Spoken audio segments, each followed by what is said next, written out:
今天我想告诉大家的是，在清迈素铁山脚下，有一间寺庙里供奉的居然是魔。他们不仅是食人魔，还是一对夫妻，并且还生有一个孩子。人们会准备一头活的水牛作为贡品，灵媒会请神上身，附身在灵媒自己身上，类似于出马、上马、打窍。我相信很多人都听说过这样一句话，说在清迈是3步一大庙，2步一小庙。这句话其实真的一点也不夸张，因为清迈就是一座名副其实的佛教之城。在任何一间寺庙，我们都可以看到很多的佛像，看到很多的僧侣和前来礼佛的人，这一切都是再正常不过的。但是今天我想告诉大家的是，在清迈素铁山脚下，有一间寺庙里供奉的居然是魔，你们会相信吗？传说在2000多年前的清迈，那个时候当地人称素铁山为甘蔗象山，而在这座山的密林深处住着2个食人魔。据说他们有着半兽半人的巨型躯体，并长着一对狰狞的獠牙。对于当时居住在清迈盆地的人们来说他们是谈则色变的绝对恐惧。传说中讲，这2个食人魔以狩猎闯入他们领地的活人为食，而当时的素铁山就是被这2个食人魔给占据着。根据当地流传至今的民间传说，以及我在清迈大学兰纳文化知识库中了解到的，在2000多年前，也就是佛教传入古兰纳之前这2个以食人为生的巨魔，一个名叫粉赛，一个名叫亚赛。他们不仅是食人魔，还是一对夫妻，并且还生有一个孩子。所以准确来讲是一家3口的食人魔占据着整个当时的素铁山。在兰纳的古老传说里，他们曾是山林的梦魇，渴求鲜血，视人命如草芥。他们经常在山林中咆哮，并视这座山为自己的领地。上山打猎的人和谋生的人们，一旦被他们发现，就会成为他们的猎物。我现在所在的位置是在素铁山培山国家公园范围。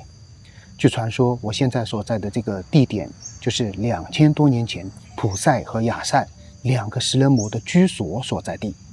而如今这里已经成了他们的神龛，供奉着他们的神像，并且每天都会有很多信奉者前来祭拜他们。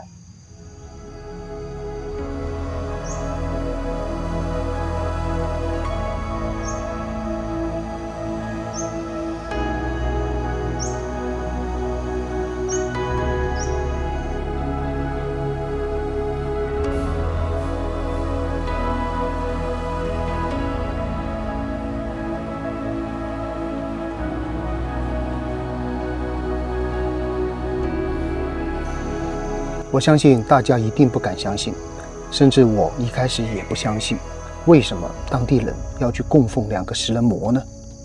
还有，我相信大家一样和我有同样的疑问，为什么这里会有这么多的水牛雕像呢？要弄明白以上这些疑问那就不得不提起清迈人1年1度的凉冬祭祀活动。在祭祀当天，人们会准备一头活的水牛作为贡品。在祭祀中最核心的环节就是灵媒会请神上身，就是请普赛和亚赛2个食人魔的灵附身在灵媒自己身上。而说到这里台湾的朋友应该会很有感触，是不是觉得很像起乩而在大陆呢，就类似于出马、上马、打窍。请神上身后的灵媒会直接走到杀好的水牛面前，开始生吃牛肉和饮牛血。讲到这里依然没有办法让人解惑，甚至让人更加迷惑了，对吧？不要急，要解开这些所有的迷惑那就一定要从2000多年前佛陀来到这里开始讲。传说普赛和亚塞，他们并不是人类，而是高于树葬、面目狰狞的食人夜叉。普赛长着青铜色的皮肤，獠牙翻唇而上；亚塞则有一头红如火的头发，双目如铜铃，手指如鹰爪。每当森林中传来他们的震耳咆哮声，便意味着又有无辜的族人要沦为他们的腹中餐。恐怖和死亡就是当时这片山林的主旋律。直到有一天，佛陀释迦牟尼和他的弟子来到了这片山林。正在山林中搜索猎物的普赛和亚塞，瞬间感受到了一股神圣而纯净的气息。普赛对亚塞说：“好香的味道，这不是凡人的血肉。”亚塞说：“是个僧人，快去抓住他，我们的晚餐就有了。”他们带着狂暴的杀意从山巅俯冲而下，他们还有一个独生子紧随其后，直奔佛陀的方向。当两个食人巨魔出现在佛陀面前时，佛陀没有丝毫的恐惧，他缓缓抬起了右手，结出了施无畏印。刹那间，一轮金光自佛陀身上释放出来，那光芒对于普通人来说并不刺眼，但却能让食人魔无法直视。佛陀展现出的庄严和祥和，瞬间将周围的恐惧、黑暗气息彻底驱散。佛陀释放的温暖的圣光落在食人魔们身上，就如泰山压顶，重得让食人魔的利爪和腿脚变得僵硬无法动弹。或许食人魔从来没有感受过这种惊恐和被神圣压制的感受，开始心生敬畏。普赛痛苦地并哀求道：“伟大的圣者，请收回您的法力。”而佛陀俯视着他们，眼中没有愤怒，只有慈悲，并问道：“一切生灵皆有佛性，你们为何要杀戮，以人类血肉为食呢？”食人魔说道：“我们是夜叉，天性就是吃人肉喝人血，不然就会饿死。”听完之后，佛陀心想，要让凶残的野兽在一夜之间完全断绝荤腥，无异于缘木求鱼。但是佛法慈悲，亦不离方便之门。而正在此时，山下的村民们听说佛陀在降服食人魔，也纷纷赶来助阵了。他们看到凶悍的食人魔竟然跪在佛陀面前流泪，这一幕让村民们惊为天人。佛陀思考片许之后说道：“既然如此，今日便立下契约，从今往后，你们不得再伤人类分毫。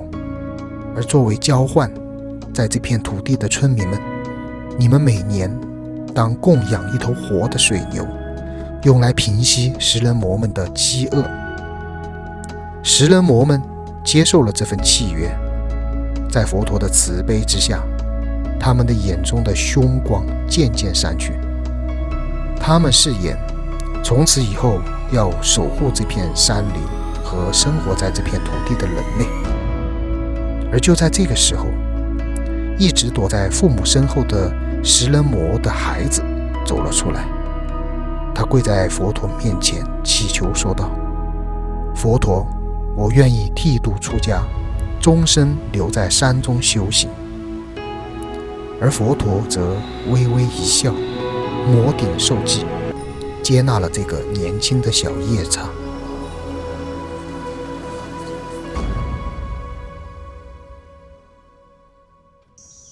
于是呢，食人魔从此就不再是这片山林的梦魇了。摇身一变变成了这里的守护神。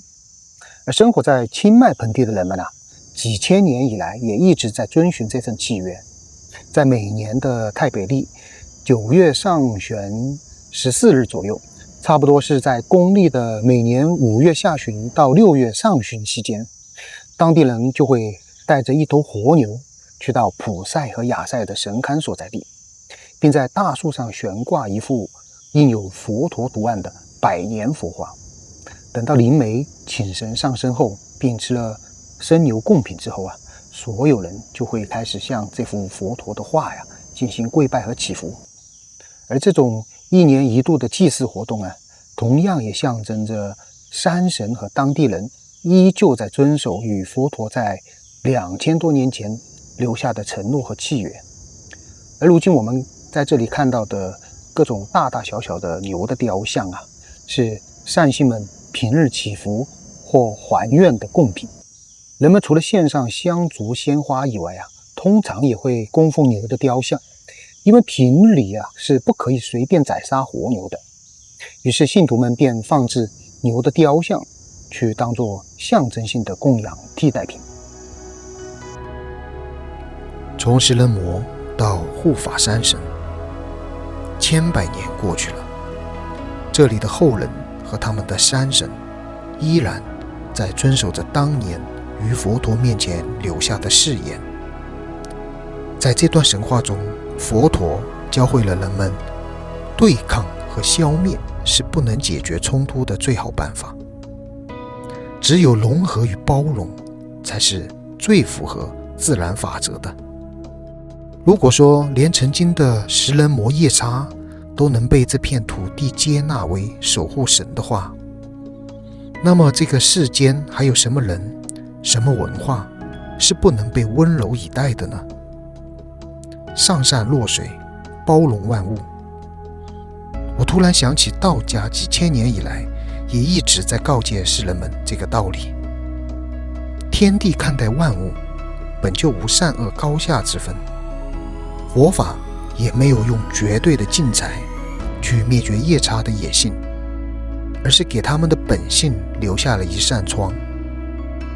这既是佛法的慈悲，也是大道的虚怀。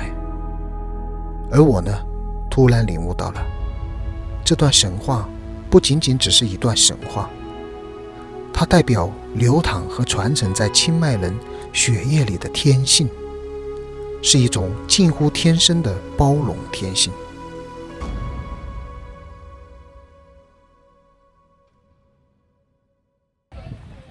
或许这段千年神话是想告诉后人，社会文明的升级并不一定需要用到暴力和征服，融合与包容其实也是可以做到的。另外，除了神话故事以外，很多的兰纳历史学家认为，普赛和亚赛并非真正的食人魔，而是在佛教传入清迈之前是生活在素铁山一带的原住民部落的势力代表人物，或者说是类似于酋长身份的人吧。普赛和亚赛的儿子瓦苏德则是带领部落原住民去接受了佛教文明的关键人物，代表了2000多年前的清迈盆地从山林神魔信仰向佛教信仰文明转变的一个过程，也是从部落文明升级到了哈利奔差的城邦文明。说到了关于哈利奔差城如果您对这段故事也感兴趣的话，可以去回看我上一期的视频。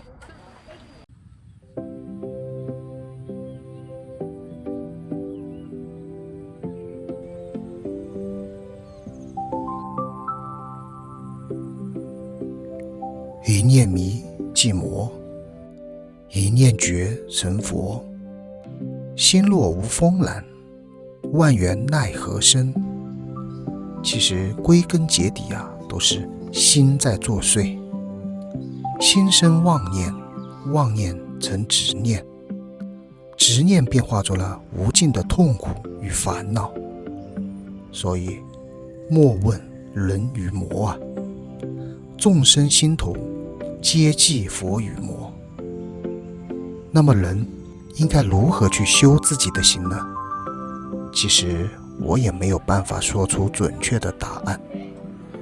或许有一天，你可以在清迈也感受到我此刻的这份心境。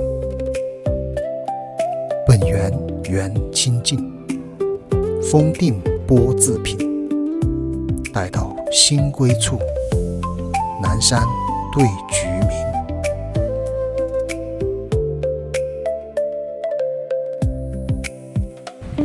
一念起，成了世人恐惧的食人魔；一念落，成了世人敬仰的守护神。人心何尝不是魔性佛性共存呢？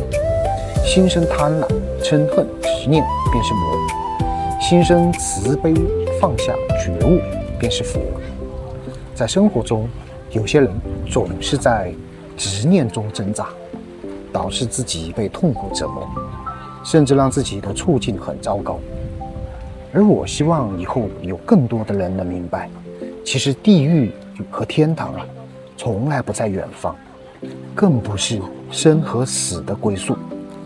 其实就在人起心动念的那一瞬间，这就是决定入地狱还是进天堂的大门。正所谓顺成魔，逆成仙，玄妙只在颠倒间修行修的就是心好，我是躲在清迈自修自道的一名小岛，我用玩乐旅行的方式去探索大岛。如果你也喜欢这种方式的话那就不妨关注一下我的频道。我的频道叫做清迈有道，我们下期再见吧。